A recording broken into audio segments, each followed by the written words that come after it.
मित्रं परमं पवित्रं सीताकळत्रं नवमेघगात्रं कारुण्यपात्रं शतपत्रनेत्रं श्रीरामचन्द्रं सततं नमामि।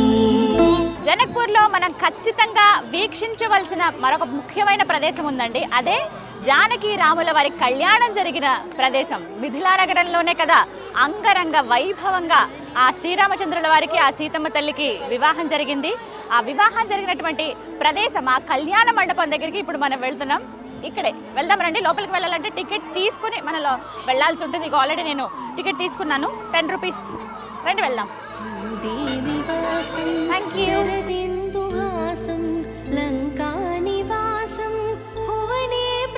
జనక మహారాజు వారి కోట పక్కనే ఉంటుందండి ఈ కళ్యాణ మండపం.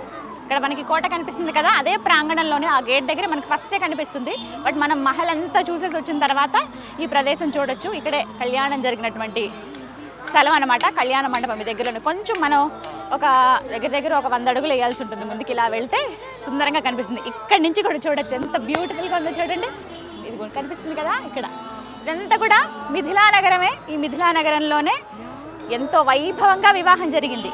దశరథ మహారాజు 4 కుమారులకు కూడా ఇక్కడ ఈ మిథిలా నగరంలో, అంటే ఒకే ముహూర్తానికి 4 కుమారులకి వివాహం చేశారు కదా దశరథ మహారాజు. అందులో మరీ ముఖ్యంగా మనం కొలుచుకునే ఆ శ్రీరామచంద్రుడికి ఆ సీతమ్మ వారి వివాహం ఇక్కడే జరిగిందనమాట.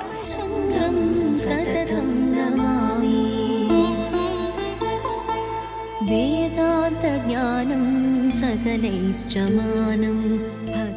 బ్రహ్మశ్రీ భరత్ శర్మ గారు మనతో పాటు ఉన్నారు. ఈ ప్రాంతం విశిష్టత తెలుసుకుందాం. ఇక్కడే ఎందుకు అసలు కళ్యాణం జరిగింది, మిథిలా నగరంలోనే కళ్యాణం జరిపించడానికి కారణాలు ఏమిటి ఆ సీతారాముల వారికి తెలుసుకుందాం. గురువు గారు, ఎంత ప్రత్యేకమైన స్థలం అండి. మామూలుగా కళ్యాణం జరిగే భద్రాచలమే మనం అత్యంత పుణ్యప్రదంగా భావిస్తాము. అక్కడ కూడా మిథిలా స్టేడియం అని పెడతారు, అక్కడే వివాహం జరుగుతుంది.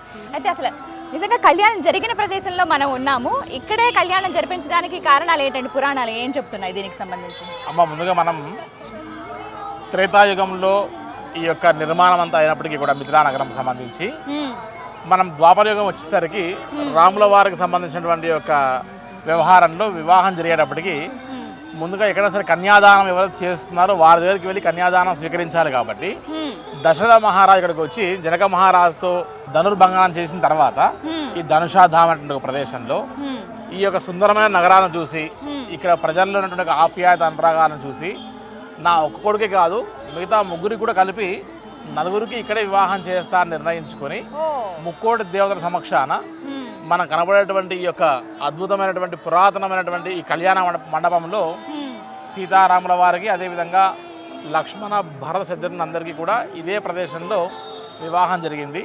కాబట్టి ఇక్కడికి ఎవరైనా సరే కళ్యాణం కాని వారు కానీ, దాంపత్య జీవితంలో కాస్త ఏదైనా ఇబ్బంది కలుగుతున్న వారు కానీ, ఎన్నో సంవత్సరాల నుంచి వివాహ ప్రయత్నాలు చేస్తున్న ఇబ్బంది కలిగేటువంటి వారు ఎప్పుడైనా సరే నేపాల్ యాత్ర వచ్చినప్పుడు ఈ యొక్క జనక్పురిలోని జనక దర్బార్ని, అదేవిధంగా అమ్మవారి యొక్క దర్శనాన్ని చేసుకొని ఇక్కడికి వచ్చి కళ్యాణ మండపం దర్శనం చేసుకుని ఖచ్చితంగా వారికి వివాహ ప్రయత్నాలు అనేవి సఫలమవుతాయని కూడా చెప్తూ ఉంటారమ్మా.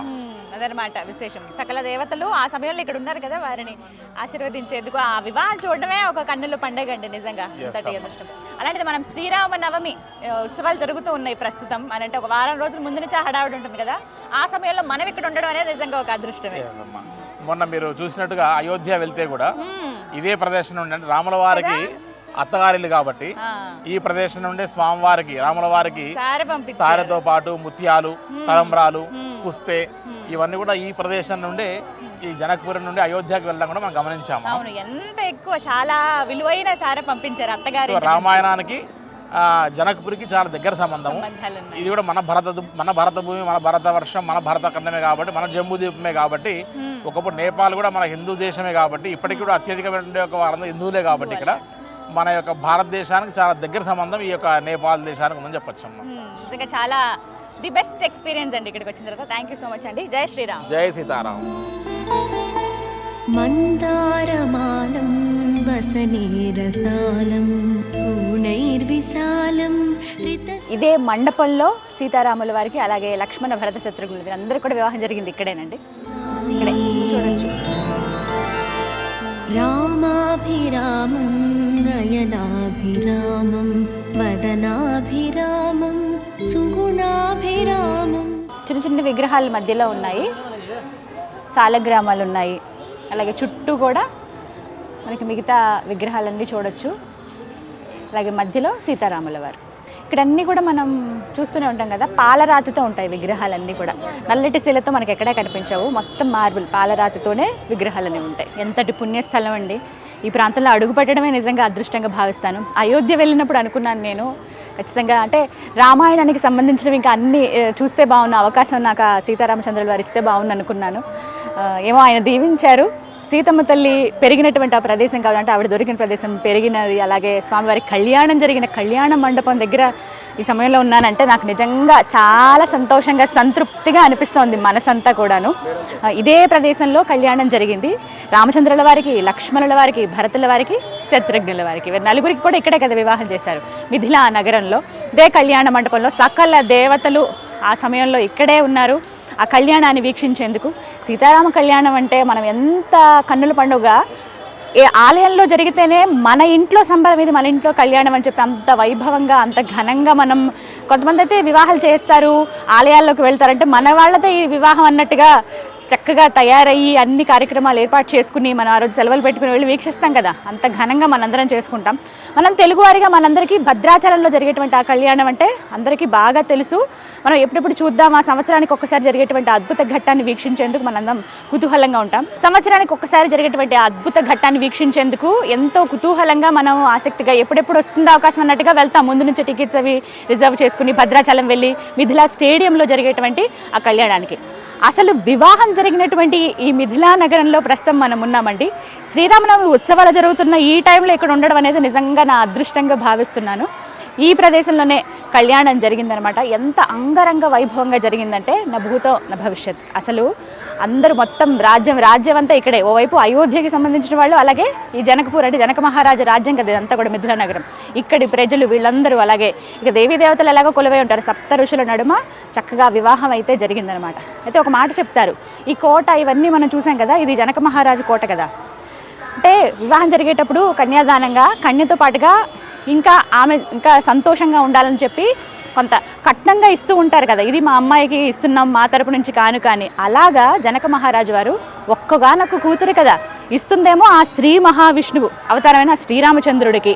ఇంకా నేను ఎంత ఇచ్చినా అది తక్కువని భావించి మొత్తంగా ఈ నగరం, అందులో మరీ ముఖ్యంగా ఈ కోట, ఈ ప్రాంతం అంతా కూడా అమ్మవారి పేరు మీద రాసిచ్చేశారట.